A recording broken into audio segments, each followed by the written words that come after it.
Sepanjang gue berkarir ya di dunia media dan di dunia finance ini, ada banyak banget pelajaran-pelajaran hidup, pelajaran bisnis, pelajaran uang yang gue pelajarin, yang gue harap gue tahu dari dulu. Di video ini gue udah rangkum total 19 pelajaran hidup yang gue pelajarin sepanjang gue berkarir dari nol sampai bisa ada di titik gue sekarang.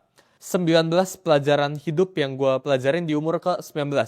Yang pertama, yaitu umur muda itu adalah senjata sosial yang baik banget orang itu nggak punya, tapi justru kalian yang muda, itu kalian harus manfaatin. Ketika umur kita itu masih muda, ya anggap lu itu masih di bawah umur 25, orang-orang di luar sana yang umur 30 atau 40 yang punya bisnis, ya yang punya pekerjaan, yang sudah berkarir, itu cenderung memandang rendah orang-orang yang masih umurnya itu muda. Jadi ini merupakan sebuah advantage, ini merupakan sebuah keunggulan yang kalian itu sebenarnya bisa manfaatkan. Ini merupakan kita ngomong bahasa kasarnya asimetris yang lu itu harus eksploitasikan. Karena ketika umur lu itu masih muda, orang itu punya ekspektasi yang rendah sama lu. Sedangkan ya ketika umur lu itu udah 30, umur lu udah 40, orang itu udah mulai punya ekspektasi sama lu. Tapi ketika orang itu lu itu masih kecil, ya umur lu itu masih di bawah 25, kita ngomong orang itu meremehkan. Orang itu nggak punya ekspektasi apa-apa. Dan window ini akan segera tertutup ketika lu udah di atas umur 25. Jadi menurut gue, selagi lu umur 25 ke bawah, ya, lu harus belajar buat manfaatin situasi lu. Manfaatin bahwa lu itu masih muda, ya, dan orang lain ini bisa toleransikan ketika lu ini melakukan kesalahan. Ketika lu salah di umur yang cenderung tanda kutip tua, gitu ya, di atas 25 tahun, maka orang ini udah nggak bisa toleransiin kesalahan lu. Tapi ketika orang ini masih umur 25, orang ini masih bisa cincai, masih bisa cuek gitu. Jadi jangan appear too strong, jangan pengen terlihat kuat, jangan pengen show off, jangan pengen pamerin diri kalian, tapi justru manfaatin umur kalian yang masih muda ya ke orang-orang yang ada di luar sana. Ekspektasi rendah itu bakalan masukin lu ke ruangan-ruangan yang lu susah masuk. Tapi sedangkan, ya kita ngomong anak umur 19 anggap punya skill trading 10 contoh ya, 10% skillnya gitu. Sedangkan ya ada orang umur 30 punya skill trading 20%, dua kali lipat di atas umur anak 19. Tapi anak umur 19 ini bakalan jauh mendapatkan lebih banyak akses dibandingkan orang yang umur 30 ini. Kenapa? Karena faktor umur. Orang itu suka ekspektasinya itu rendah ya ketika orang itu umurnya itu masih muda. Sedangkan kalau umurnya itu udah tua, ekspektasi orang itu meningkat gradually. Jadi ini window yang again gue bilang bisa tertutup. Jadi manfaatin buat kalian yang masih umurnya itu masih muda, manfaatin. Pelajaran yang kedua ya, di umur ke-19 gue itu bisa kalah total tapi tetap nothing to lose. Ketika kalian itu umur 19, lu itu belum ada lifestyle, belum ada tanggungan, bahkan belum ada keluarga yang lu harus tanggung. Lu belum ada pengeluaran fix, ya, unless lu sudah punya karyawan di umur ke-19. Tapi gue berbicara ke 99% misal teman-teman Gen Z gitu ya, kalian itu masih belum punya tanggungan. Tanggungan kalian itu masih di bawah orang tua. Ketika kalian itu nggak punya tanggungan apa-apa, ini merupakan sebuah advantage, ini merupakan sebuah keunggulan yang kalian itu sebenarnya bisa manfaatin. Gagal di umur 19, ya, itu nggak sama kayak orang yang gagal di umur 40. Orang yang gagal di umur 40 ini bakalan jauh lebih hurting daripada orang yang gagal di umur ke-19. Karena orang yang umur 40 ini bakal punya tanggungan misal KPR rumah, ya tanggungan keluarga, harus bayarin orang tua. Sedangkan yang umur 19 ini, yang masih kuliah, yang masih SMA, ya bahkan baru lulus kuliah, ini masih biaya tanggungannya, itu bisa ditanggung sama orang tua. Atau seandainya lu cari duit sendiri, ya, lu itu belum punya tanggungan fix, ya kayak lu belum sewa motor, ya lu belum punya tanggungan cicilan motor, cicilan rumah, cicilan mobil. Jadi ketika lu itu bisa gagal di umur, kayak misal gua, di umur ke-19 atau di umur yang relatif muda, menurut gue umur yang relatif muda itu di bawah 25, maka lu itu start di titik yang sama. Bahkan lu itu nggak start di titik sama sebenarnya. Ya lu itu start di titik yang lebih maju dikit karena lu bisa nabung pengalaman. Jadi gunakan jatah gagal lu sebaik-baiknya sebelum lu umur 25. Karena setelah lu umur 25, ya lu itu udah punya tanggungan. Contohnya, kayak gue ya, gue itu sekarang di umur ke-19, gue udah punya tanggungan. Karyawan gue itu udah hampir 30, jadi gue harus kasih makan ke 30 karyawan. Jadi gue nggak boleh gagal sekarang. Ya, ketika bisnis gue, ya gue harus mempertahankan reputasi gue. Ya, gue sekarang gagal, setiap kali gue gagal, itu disaksikan sama ribuan orang, ya ratusan ribu orang, bahkan jutaan orang di publik, di media. Jadi ketika gue melakukan move di bisnis apapun itu, ya, dan ini move ini misal salah, atau move ini misal bener, gitu ya, manusia kan belajar, gitu kan.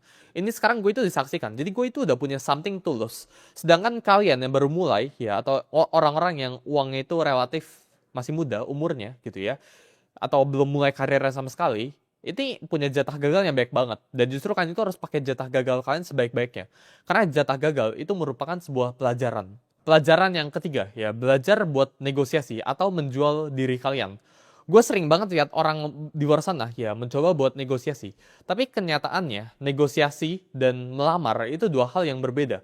Kalau lu nggak punya sesuatu buat lu offer, atau kalau lu posisi itu jauh di bawah orang yang lu pengen negosiasiin itu, maka lu itu bukan sedang bernegosiasi, lu itu sedang melamar, lu itu sedang meminta. Aturan gua, ya, kalau lu nggak bisa walk away, lu itu nggak lagi negosiasi, lu itu lagi melamar. Maksudnya kayak gimana? Misal lu itu lagi pengen melamar kerja sama gua, yang sekarang lagi nonton gitu. Tapi, ya, lu itu nggak bisa walk away dari gua, ya, lu itu terpaksa. Pilihan lu satu-satunya itu cuma ke gua, ya, pekerjaannya. Kalau lu nggak sama gua, lu nggak bisa kerja lagi sama tempat lain. Itu lu bukan sedang bernegosiasi. Ya, lu itu nggak ada negotiation power, kita ngomong. Ya, lu itu nggak ada higher ground. Lu itu sedang melamar ke suatu pekerjaan. Misal gue punya bisnis, ya, gue pengen deal sama bisnis A, gitu. Tapi gue itu nggak bisa walk away dari bisnis A ini. Ya, gue terpaksa harus bisnis sama A ini. Itu gue nggak bisa negosiasi lagi sama dia, gitu ya. Gue itu sedang melamar sama bisnis A itu, gitu ya. Jadi, ini berlaku ke semuanya, gitu ya. Lu harus tahu, ya, lu itu bisa walk away dari suatu deal ini atau enggak. Karena ketika lu itu udah nggak bisa walk away, lu itu harus tahu kalau lu bukan sedang bernegosiasi, lu sedang melamar. Dan ketika lu nggak bisa walk away, posisi lu itu jauh di bawah orang yang lu sedang ngomong. Jadi need, ya, itu menciptakan yang namanya itu desperation. Dan desperation atau orang yang terpaksa, ya, orang yang kepepet, itu selalu bisa dicium, selalu bisa kelihatan. Solusinya itu gimana? Ya, kalian itu sebelum masuk sebuah ruangan, lu itu tanya, apakah gue itu bisa walk away dari deal ini atau enggak? Ini berlaku ke semua, ya, kehidupan kalian, bisnis kalian, karir kalian, semuanya, gitu ya. Ketika lu nyadar, orang yang lu lagi ngomong, ini satu-satunya opsi lu nggak bisa walk away dari dia. Karena ketika lu walk away dari dia, lu nggak punya opsi apa-apa lagi, maka itu lu bukan negosiasi, ya. Lu langsung di bawah dia levelnya. Punya banyak alternatif, ya, itu bukan arogan. Punya banyak alternatif itu perlindungan buat diri kalian sendiri. Pelajaran yang keempat, ya, never ask first, ya. Ini ada satu quote yang lumayan menarik, ya. Ini mungkin terdengar itu arogan, tapi menurut gue ini lumayan nyata ke kehidupan gue, ya. Yaitu I don't chase, I attract. Ini menurut gue sesuatu yang kalian itu harus lakukan juga, ya. Di hidup gue sekarang, ya, gue itu hampir tidak pernah samperin orang, ya, kecuali gue bener-bener butuh sama orang itu. Contoh kita ngomong, ya, beberapa orang, ya, yang punya duitnya di sebelahnya T, ya, gue bukan bilang mereka itu di bawah gue dan sebagainya, tapi banyak kan, ya, 99% of the time, ya, itu mereka yang reach out ke gue dulu, ya, buat either ngajakin podcast atau ngajakin makan, gitu ya. Sangat jarang untuk gue itu datengin ke mereka, ya, gue bisa gak networking sama lo, gitu ya, atau enggak pekerjaan. Ya, simple. Ya, itu dari sisi networking tadi, dari sisi pekerjaan. Pekerjaan itu gue nggak pernah tanya ke orang, ada pekerjaan atau enggak. Ya, yang gue lakukan itu, pekerjaan itu yang datang ke gue. Dan ini kondisi yang kan itu harus bikin dalam hidup kalian. Jadi, fungsinya kondisi ini itu apa? Karena ketika orang yang datang ke lu dulu, ya, itu need, itu kebutuhan. Dan kebutuhan itu menciptakan yang namanya itu desperation. Ketika orang ini udah datang ke lu itu punya higher ground, lu itu punya posisi tawar yang lebih tinggi dibandingkan dengan orang itu. Lu nggak jamin buat menang, ya. Tapi dengan orang itu datang ke lu duluan, lu udah dapat 1 poin ekstra. Orang itu masih 0. Gue hampir jarang sekali reach out ke orang buat minta sesuatu. Ya, gue selalu menawarkan atau enggak orang lain yang biasa datang ke gue. Dan menurut gue itu sesuatu yang kalian harus terapin dalam hidup kalian, ya. Jadi belajar buat sabar, ya. Karena orang yang punya value, emas itu juga pasti dicari, ya. Emas itu nggak minta dicari, tapi akan dicari. Berlian itu nggak minta dicari, tapi orang itu mau cari berlian, gitu. Sama kayak hidup kalian, sama kayak kalian. Jangan sampai kalian itu berlian yang nyari-nyari orang buat ditambang gue. Masa nggak pernah kan di luar sana berlian atau emas gitu kan, ayo tambang gua gitu, itu nggak pernah terjadi gitu. Yang terjadi itu apa, ya, emas itu cuma diem, tapi orang itu yang nyamperin. Nah, dalam hidup kalian itu harus seperti itu. Kalian harus belajar punya value gitu ya, dimana orang itu bakal samperin ke kalian, bukan kalian yang samperin ke orang terus. Yang kelima, ya, dunia itu sempit, ya. Jadi belajar buat jaga reputasi lu kayak ini cuma satu-satunya yang lu punya. Ini mungkin kan udah sering banget dengar ya dari semua orang kalau jaga reputasi kalian dan sebagainya. Tapi faktanya ya semua orang itu nggak terapin ini. Ya maksud gue dari jaga reputasi ini apa? Ya jangan buat musuh ya. 1.000 teman itu terlalu sedikit, satu musuh itu terlalu banyak. Belajar buat netralin, belajar buat bikin musuh yang dari musuh itu jadi nggak benci sama lu gitu ya. Ini gue terapin juga ke keseluruhan relationship gue. Gue selalu berusaha untuk nggak create polarization ya. Gue nggak pengen ada orang yang benar-benar suka banget sama gue, tapi satu sisi ada orang yang benci banget sama gue. Karena ketika kondisi ini terjadi, ketika gue jatuh, ya ketika gue lagi turun gitu ya, orang itu mendoakan downfall gue, orang itu mendoakan ya kejatuhan gue, dan itu nggak bagus. Ketika gue lagi di atas ya, orang-orang yang benci-benci sama gue, ini pasti pikirin cara buat jatuhin gue. Jadi jangan pernah create enemy, karena dunia ini sangat-sangat sempit. Ya, reputasi ini sesuatu yang lu itu harus jaga. Kalau perlu lu jaga pakai seluruh uang lu, tuker seluruh uang lu untuk menjaga reputasi yang lu punya sekarang. Ketika reputasi ini lu itu bagus ya, orang itu pengen bisnis sama lu, pengen kerja sama lu, gitu kan. Mereka itu nggak peduli ya, mau kerjanya bikin bisnis apa dan sebagainya, yang penting itu sama lu. Ya, dan itu kondisi yang kalian itu harus ciptakan. Sekarang kalau gue offer ke teman-teman gue misal gitu ya, lu pengen nggak bisnis sama gue tentang A gitu ya, mereka itu nggak lihat bisnisnya, mereka lihat guanya langsung. Jadi apapun bisnis yang gue offer ke mereka, ya mereka itu siap, mereka itu terima, karena mereka itu percaya. Jadi ada elemen percaya terhadap diri gue, karena gue itu sangat-sangat menjaga reputasi gue. Apakah gue pernah salah? Jawabannya itu pernah. Tapi kesalahan ini tidak sampai mencoreng reputasi gue. Sekali itu udah mau kecoreng dikit, gue langsung undo, ya gue langsung tarik. Pelajaran yang keenam, ya. Aset yang paling berharga itu bukan uang, bukan properti, bukan sesuatu yang didapatkan. Tapi aset paling berharga itu diri kalian sendiri. Aset yang paling berharga itu sering nggak punya angka di laporan keuangan. Contoh, kayak gue pribadi sekarang ya. Mungkin kalian bisa lihat di luar sana, gue punya uang puluhan miliar, ya cenderung bisa net worth gue ada ratusan gitu ya. Gue punya mobil, gue punya jam tangan, gue punya aset, gue punya banyak banget gitu ya. Bitcoin dan sebagainya. Itu kan bentuk dari aset. Tapi menurut gue, aset ini itu adalah aset yang paling murah yang lu bisa punya. Ketika kita ngomong gue punya audience gitu ya, gue punya network yang kuat, gue punya skill, gue punya kepala gitu ya, gue punya tim bahkan ya. Ini aset yang lebih mahal. Jadi urutannya itu aset ya, jadi kayak uang gitu ya, saham, kripto, terus ya mobil, jam tangan, semuanya bentuk itu gitu ya. Itu aset yang paling rendah gitu ya. Yang kedua itu kepercayaan, loyalty, audience gitu ya. Itu juga bisa jadi aset gitu ya. Human labor ini yang paling atas ya, level paling tinggi gitu. Karena ketika lu punya resource allocation, human labor ya, lu punya orang-orang terdekat lu yang bisa ngelakuin apapun itu. Orang-orang lu yang A+ kita ngomong, orang-orang yang hebat, maka ini aset terbaik lu. Jadi aset itu nggak melulu tentang uang. Itu yang gue pelajarin di umur ke-19. Aset itu bisa bentuk itu lain. Bisa bentuk dalam orang, bisa bentuk dalam ilmu. Ilmu kepala lu itu aset gitu ya. Karena gini, kalau uang lu itu aset lu, kalau gue sekarang riset semua uang lu, apakah lu bisa dapetin balik uangnya gitu ya? Kalau tanya gue, jawabannya gue bisa gitu ya. Karena gue punya apa yang gue butuhkan dalam kepala gue punya ilmunya, gue punya networknya, gue punya skillnya. Jadi gue pribadi ya nggak pernah ngelihat diri gue itu seberapa kaya dari seberapa banyak uang yang gue punya ya. Karena menurut gue uang itu merupakan lagging indicator. Berapapun uang yang gue hasilkan detik ini, sekarang gitu ya, hari ini atau bulan ini gitu ya, itu tidak gara-gara gue bekerja hari ini. Itu gara-gara 3 tahun yang lalu ada Suli yang lagi kerja di kamarnya. Terus dia bekerja untuk membuild atau belajar skill baru yang gue sekarang itu bisa pakai. Gue sekarang bisa public speaking, gue sekarang bisa trading gitu ya. Itu bukan gara-gara hari ini gue bekerja, tapi gara-gara 1, 2 tahun, 3 tahun lalu gitu ya. Itu gue pelajarin sesuatu. Jadi uang itu adalah lagging indicator. Aset yang kalian punya itu skill. Ya, itu diri kalian, bukan uang.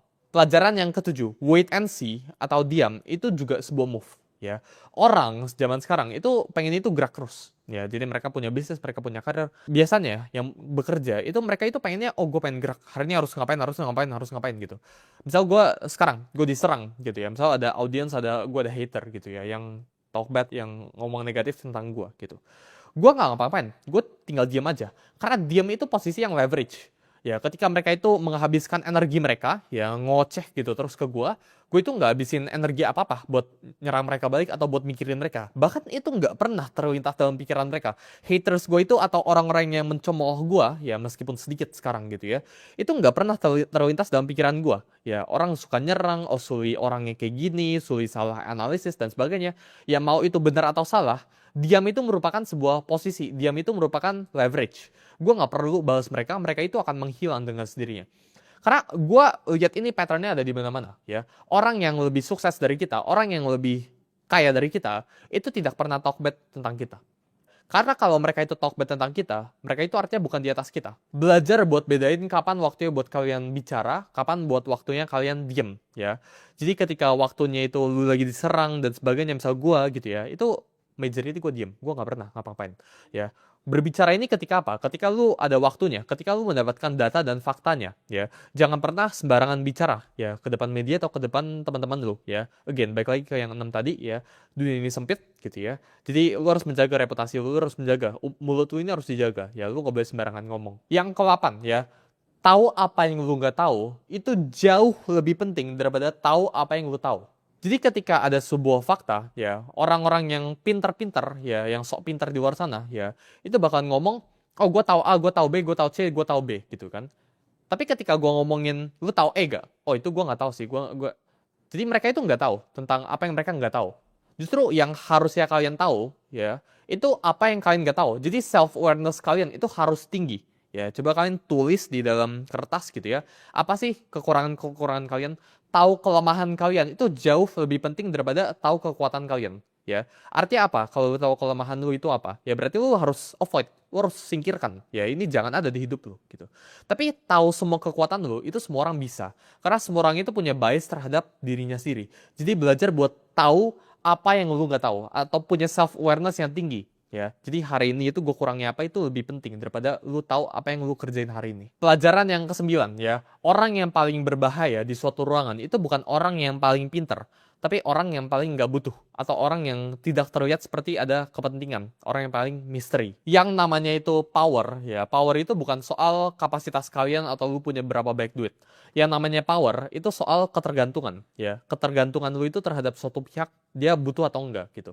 Ketika misal lu buat sebuah deal, ya misal gue bisnis sama lu gitu ya kan, gue pengen jual sebuah minuman sama lu gitu. Tapi lu itu nggak butuh minumannya gitu ya, lu bebas lu pengen ambil atau enggak gitu. Otomatis level gue itu jauh di bawah lu itu di atas gue. Pasti itu tinggi langsung gitu. Jadi ketika lu bisa masuk ke suatu ruangan, lu bisa deal, misal lu interview lowongan pekerjaan, tapi lu itu nggak butuh gitu. Lu itu nggak ada kepentingan, lu itu nggak apa-apa kalau nggak dapat pekerjaan ini. Lu otomatis bakalan dapat higher groundnya. Yang paling butuh dealnya itu bakalan jadi posisi di paling lemah. Jadi ketika lu menghadapi situasi seperti itu, ya berusahakan untuk either naikin dulu value lu, gitu kan. Ini tentang equation ya, baik lagi. Ya, ketika lu nyadar posisi lu di bawah mereka, ya berarti jangan negosiasi. Ketika lu nyadar, ya lu itu sedang bernegosiasi sama orang yang gak butuh lu, ya lu jangan negosiasi sama dia. Itu losing game, lu udah pasti kalah negosiasi sama dia gitu. Itu pasti bad deal sama dia. Jadi yang lu bisa lakuin apa? Lu harus naikin dulu value lu gitu kan, sampai di tahap dimana orang itu yang butuh lu. Dan orang itu yang reach out ke lu. Lu harus belajar buat bangun posisi di mana lu itu bisa bilang, enggak, gua nggak mau gitu kan. Tanpa konsekuensi besar. Ya. Ini orang-orang di luar sana ya merasa mereka itu bebas, merasa mereka itu punya power. Tapi mereka itu ada beberapa offer ya orang-orang di luar sana yang kalau ayo ke tempat ini, mereka itu nggak bisa bilang enggak, mereka harus siap bos gitu. Nah itu bukan sebuah kebebasan, itu bukan sebuah power. Kan harus belajar buat become independent ya. Kalau orang tawarin lu, siapapun di luar sana gitu ya, tawarin lu, mau gak ke tempat ini gitu kan, mau gak deal gue sama bisnis gue ini gitu. Lu harus belajar buat bilang enggak tanpa ada konsekuensi besar. Yang namanya itu neediness ya atau kebutuhan ya atau desperation again yang gue tadi bilang itu nggak bisa disembunyikan. Ini akan eventually kelihatan ya seiring waktu berjalan. Jadi ketika lu punya neediness ya jangan berusaha buat sembunyikan, tapi instead tutup aja neediness itu dengan punya naikin value diri lu. Pelajaran yang ke-10 ya, lu belajar 100 kali lipat lebih banyak dari pengalaman daripada di buku, di podcast, atau ngobrol sama orang. Maksudnya kayak gimana? Jadi ketika gue dulu, ya gue nganggap gue itu bisa belajar melalui buku dan sebagainya. Memang itu membantu. Tapi yang sebenarnya krusial itu pengalaman. Yang sebenarnya penting itu action lo. Jadi misal, ya gue ngelakuin sebuah deal bisnis ya. Itu gue belajar lebih banyak daripada gue baca 10 buku bisnis. Ya gue udah baca banyak banget buku-buku di luar sana. Tapi gue belajar, oh gue itu orangnya kayak gini loh. Oh kalau kita deal, ya salaman itu harus kayak gini loh. Ya datangnya itu mungkin harus beberapa menit telat buat naikin negotiation tower. Itu ada beberapa hal yang lu pelajarin ketika lu terjun langsung, ketika lu melakukan action. Jadi aksi itu 100 kali lipat lebih berharga daripada informasi. Ya, jadi ketika lu ngomongin lu baca buku dan sebagainya, ya itu membantu, tapi 1%. Tapi aksi, ya, tapi action, pengalaman itu 100%. 1 banding 100. Jadi pengalaman itu jauh lebih berbicara daripada informasi, daripada lu baca buku, daripada teorinya dong. Dan kita breakdown ya, pengalaman itu ada yang gagal sama ada yang berhasil. Pengalaman yang gagal itu ngajarin lu 10 kali lipat lebih banyak daripada pengalaman yang berhasil. Karena ketika lu berhasil, yang lu lakukan itu lu sibuk selebrasi. Tapi ketika lu gagal, lu itu bakal lebih reflektif. Ketika lu berhasil, lu itu bakalan punya bias ya. Oh, gue udah bener kok, ngapain gue improvisasi diri gitu kan, ngapain gue improve diri gue. Tapi ketika lu lagi gagal ya lu bakalan belajar lebih banyak. Jadi pengalaman itu 100 kali lipat lebih baik daripada informasi ya, 1 banding 100. Tapi pengalaman yang gagal itu 10 kali lipat lebih bagus daripada pengalaman yang benar. Yang ke-11 ya, ini merupakan salah satu pelajaran yang gue pribadi pelajarin ya. Ini salah satu yang penting mungkin dari 1 sampai 19 ini ya, one of the most crucial ya. Yaitu dunia ini itu nggak kasih lo reward berdasarkan lo itu benar atau salah. Terkadang ya kita lihat di luar sana ya, orang itu kan suka nilai, oh benar itu sama dengan mendapatkan uang atau mendapatkan reward. Salah, ini lu mendapatkan konsekuensi atau hukuman. Ya itu teorinya kayak gitu. Tapi faktanya itu enggak. Terkadang ya lu itu bisa banget bener 100%, tapi lu nggak dapat uang atau lu juga bisa rugi, lu bisa keluar uang. Ada juga posisi di mana lu itu salah banget ya, move lu di bisnis atau di pekerjaan lu udah salah gitu ya, lu udah aneh, ngaco, move-nya nggak jelas gitu ya. Tapi justru lu bisa mendapatkan uang. Jadi bener itu bukan berarti reward ya, salah itu bukan berarti hukuman. Yang gue pengen kalian di sini pelajarin ya, ini ketika lu itu melakukan kebenaran ya, bener lu itu belum tentu di reward sesuai dengan apa yang lu lakukan. Reward itu didistribusikan bukan berdasarkan moral ya, tapi berdasarkan lu itu ngelakuin apa. Jadi menurut gua ya, berhenti buat nunggu validasi dari dunia ini ya, dunia ini bilang bener, salah dan sebagainya, itu nggak ada korelasinya sama lu mendapatkan uang, lu jadi sukses, lu berhasil atau enggak. Pelajaran yang ke-12 ya, never appear too strong ya, karena emosi terkuat ya, itu bentuknya itu envy, keirian. Iri itu bentuk yang bisa menggerakkan semua orang. Kekuatan yang terlalu kuat itu mengundang yang namanya itu ancaman, bukan respect. Orang itu jadi iri melihat lu. Ini gue belajar ya, dulu bokap gue ya, itu minta gue nonton sebuah series namanya Samkok, Chinese drama lah gitu. Ini dulu real gitu. Jadi dulu ya, ada sebuah kerajaan yang rajanya itu meninggal. Terus saya ada sebuah kerajaan lain yang nyerang kerajaannya. Itu udah siap-siap, udah kudanya semuanya, pasukannya udah maju gitu. Penasehat hukum ya, penasehat perangnya ya, itu bilang ya kita buka aja semuanya gitu kan. Kita never appear too strong ya. Kita buka aja pintunya gitu ya, buka lebar-lebar gitu ya, biarin mereka serang. Kita buat seakan-akan kita itu bebas gitu ya. Lu mau serang kita, kita nggak siapin defense sama sekali gitu kan. Kita don't appear too strong, kita appear weak gitu. Tapi justru ya ini merupakan reverse psychology, di mana orang-orang ya di luar sana ya, raja-raja kerajaan ini yang pengen nyerang itu justru batal nyerang, gak jadi nyerang. Kenapa? Karena kerajaan ini justru takut ya, ini apa, ini jebakan, ini pintunya dibuka gitu kan, ini nggak ada archery dan sebagainya. Padahal kenyataannya ini nggak ada jebakan sama sekali, ini cuma mereka buka aja. Tapi mereka itu menggunakan strategi ini, appear weak ya, never appear too strong. Yang paling powerful itu adalah ketika lu bisa terlihat biasa-biasa saja, tapi di belakang lu itu powerful semua. Itu yang lu sebenarnya harus lu achieve, bukan lu terlihat kuat banget dari depan gitu ya. Karena kalau lu terlihat terlalu kuat dari depan, orang itu bakal cari cara buat serang lu gitu kan. Karena orang itu iri gitu kan. Sama kayak misal gaji. Gaji itu kenapa lu jangan umbar-umbar? Ini gue udah sering banget dibilang beberapa di YouTube channel gue. Karena ketika misal gaji lu 100 juta, orang yang denger lu gajinya di bawah 100 juta, orang itu bakal iri sama lu dan bakal cari cara buat tarik lu ke bawah. Itu crab mentality namanya. Tapi ketika gaji orang itu di atas lu, orang itu bakalan ngeremehin lu. Jadi sharing gaji lu, sharing power lu, itu nggak perlu. Ya, never appear too strong. Yang ketiga, ya ini tentang saham di perusahaan, yaitu punya valuasi versus punya cash, itu dua hal yang berbeda. Orang di luar sana sering valuasiin perusahaan mereka. Oh, perusahaan gue itu punya beberapa perusahaan di dalamnya gitu kan. Ini kalau lo hitung ya valuasi gue ya 100M, berarti kekayaan gue 100M. Tapi kekayaan 100M versus lo punya liquid cash 100M ini jauh beda banget levelnya. Orang yang punya 50 miliar cash hari ini juga versus orang yang punya 100 miliar valuasi, menurut gue itu lebih kaya orang yang punya 50 miliar cash. Karena belum tentu lu bisa jual perusahaan lu yang punya valuasi sekian puluh miliar atau ratusan miliar atau triliunan. Karena valuasi itu sangat bergantung sama yang namanya itu foundernya. Valuasi itu basically foundernya. Ya mungkin itu bisa bilang valuasi diri lu, bukan valuasi perusahaan lu. Jadi valuasi on paper nggak boleh lu lihat sebagai kekayaan lu. Ya on paper ini ya on paper. Bahkan lu harus diskon 50% jauh gitu. Sedangkan cash ini lebih kuat. Ya cash itu the strongest form of wealth. Pelajaran yang ke-14 ya, berani itu lebih penting daripada lu jadi siap atau lu pintar. Gue lihat baik banget orang-orang yang pintar, orang-orang yang udah siap di luar sana, orang-orang yang kompeten, tapi mereka itu nggak berani di luar sana. Jadi mereka itu nggak bakal gerak dari tempat mereka. Padahal otak mereka itu lebih pintar dari gue. Gue punya baik banget teman-teman gue yang di luar sana, yang isi kepala mereka itu lebih pintar dari gue. Tapi mereka itu nggak berani kayak gue. Siap atau pintar itu adalah ilusi yang dibuat sama orang malas yang nggak mau mulai. Orang yang bisa menang dalam dunia ini itu adalah orang yang bisa hidup dalam ketidakpastian. Semakin banyak uncertainty, semakin banyak ketidakpastian yang lu bisa toleransi, semakin berani lu, ya, maka semakin sukses diri lu. Kita ngomong kayak, lihat sekarang ya kejadiannya, Elon Musk. Elon Musk itu uncertainty itu tinggi banget.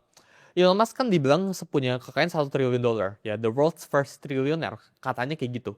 Tapi kalau kalian fact check ya, 1T, ya, $1 triliun US dollars gitu ya, itu nggak bisa dicairin. Dan uncertainty Elon Musk ini besar sekali. Elon Musk ini nggak bisa dan nggak akan dibayar unless dia itu taruh 1 juta orang di Mars gitu. Jadi uncertainty yang dia makan itu besar sekali, maka reward yang dia akan dapat itu semakin besar. Pelajaran hidup yang ke-15 yang gue alamin dalam hidup gue, ya. Semua orang di dunia ini itu digerakin sama yang namanya itu kepentingan.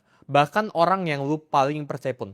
Orang yang paling pure dalam hidup lo itu cuma keluarga lu. Setiap orang itu punya agendanya masing-masing, ya, percaya atau enggak, kelihatan atau enggak gitu ya. Setiap orang itu punya kepentingan ya masing-masing. Begitu lu mulai tanya, ya, setiap lu ngobrol sama orang ini kepentingannya apa buat hidup gua? Atau dia itu pengen apa sih dari gua? Dia itu kepentingannya itu apa sih buat bisnis dia, buat karir dia? Ketika lu udah dapet itu, maka lu bisa lihat situasi itu lebih clear. Misal lu lagi lowongan kerja gitu ya, lu interview gitu kan. Interview, kita lihat based on kepentingan, ya. Yang interview, ya, HRD-nya. HRD-nya ini kepentingannya itu apa? Ya, gak dipecat sama bosnya. Gimana cara biar HRD ini gak dipecat sama bosnya? Hire karyawan yang kompeten, hire karyawan yang bagus, yang gak ngasal. Jadi kepentingannya HRD, ya, itu punya atau rekrut karyawan terbaik. Sedangkan karyawannya yang lagi interviewnya, yang ngasih CV-nya dan sebagainya, kepentingan dia itu apa? Ya, itu mendapatkan misal gaji atau pekerjaan gitu ya. Itu misal mendapatkan perusahaannya gitu kan. Dia itu pengen bekerja di suatu perusahaannya. Jadi once lu bisa mapping, ya, lu bisa map dalam hidup lu. Orang setiap kali orang ngobrol sama lu, ini orang kepentingannya apa gitu kan. Ini orang kepentingannya jelek atau enggak gitu kan. Lu bisa nyadar, ya, siapa yang jahat, siapa yang baik. Dan lu bisa mulai filter, ya, di hidup lu itu orang ini harus gue singkirkan, si dia itu harus gue deketin. Yang ke-16, jangan punya yang nama itu single point of failure. Dalam hidup kalian, ya, jangan sampai ada satu bottleneck, satu kejadian, atau satu hal yang bisa bikin kalian itu bangkrut langsung atau reset langsung dari nol. Misal, ya, gue nggak pernah, sangat-sangat tidak pernah sekarang merekomendasikan diri gue buat all in ke suatu aset. Jadi gue nggak pernah taruh duit gue di 100% keuangan, misal ke Bitcoin atau sebagainya, gitu ya. Gue nggak pernah all in. Kenapa? Karena ketika gue all in, ini merupakan single point of failure. Mau gue seyakin apapun, ya, mau conviction gue itu 99,9% gitu kan. Tapi kalau ini gagal gue riset, itu gue nggak pernah mau. Jadi terkadang ya semua emosi, ya, mau takut, seneng, sedih dan sebagainya, itu bukan emosi yang jelek gitu ya. Ini kalau nonton film namanya itu Inside Out gitu kan, Inside Out 1 sama 2, ini pelajaran yang bagus banget. Sedih itu bukan emosi yang jelek. Dan sama, ini yang gue pengen point out sini ya. Takut itu bukan emosi yang jelek. Ya, takut itu bagus, tapi takut itu harus ada wajarnya. Ketika takut lu ini terlalu berlebihan, lu over worry, ini juga bisa jelek buat hidup lu. Tapi ketika lu nggak punya ketakutan sama sekali, ini juga jelek juga buat hidup lu. Jadi lu harus punya tingkat ketakutan. Tingkat ketakutan gue takut banget riset dari nol.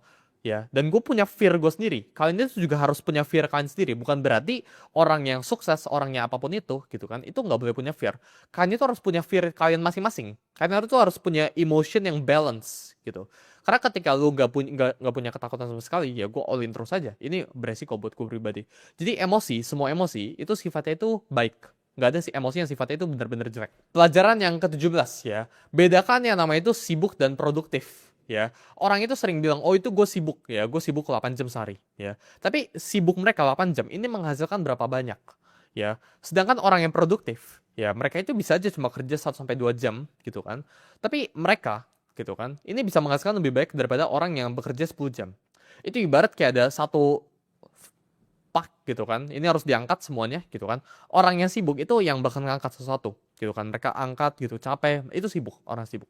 Tapi orang yang produktif itu mereka bakal cari traktor atau mereka bakal cari mobil buat diangkut semua terusnya di jalan gitu kan. Jadi orang yang sibuk dan produktif itu kan harus belajar buat bedakan. Jangan jadi sibuk, don't be busy, ya, be productive. Yang ke-18 ya, jangan pernah takut sama yang namanya itu kompetitor, takut sama diri kalian sendiri. Gue sering banget berpendapat, ya. Misal gue punya kompetitor di luar sana gitu kan.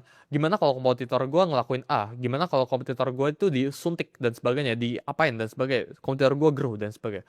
Kenyataannya ya, itu cuma ada dalam pikiran gue sendiri. Kalau hanya dengan kompetitor itu dapat uang, terus kompetitor itu bisa ngalahin lu, berarti yang salah itu bukan kompetitor ya. Yang salah itu diri lu. Dan itu terjadi juga dalam bisnis. Misal, gue punya bisnis toko kopi gitu kan. Gue punya kopi, sebelah juga punya kopi.